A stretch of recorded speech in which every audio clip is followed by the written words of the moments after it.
Stan Lee, the man, the myth, the legend. He was the greatest promoter of Marvel Comics, of superheroes, of the entire comic book industry. In celebration of what would have been his 100th birthday, a special exhibit is on display about his life and legacy at the Comic-Con Museum.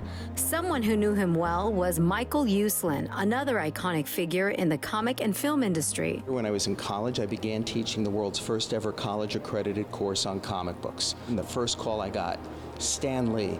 On that day, Stan changed from my idol to my mentor. Today, Uslan is the originator and the executive producer of the Batman film franchise.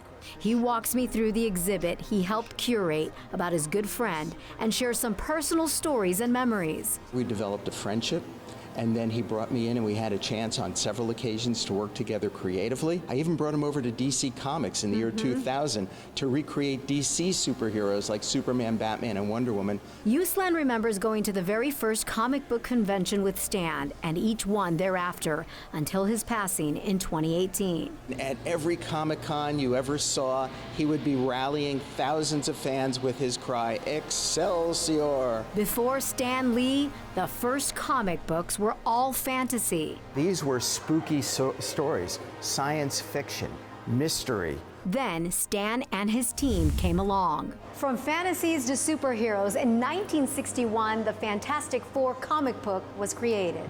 Collaborating with artists like Jack Kirby and Steve Ditko, comic books would be forever changed. It changed pop culture, and it changed the whole world's perception of comic books and superheroes and supervillains.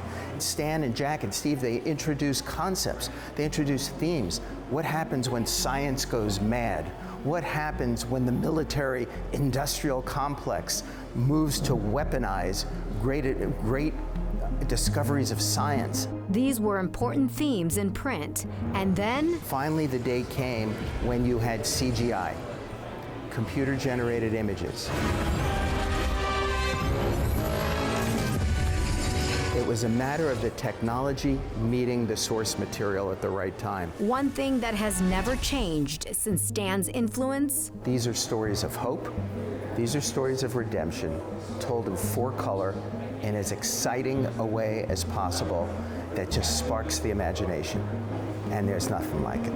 In Balboa Park, I'm Elizabeth Alvarez for Fox 5 News.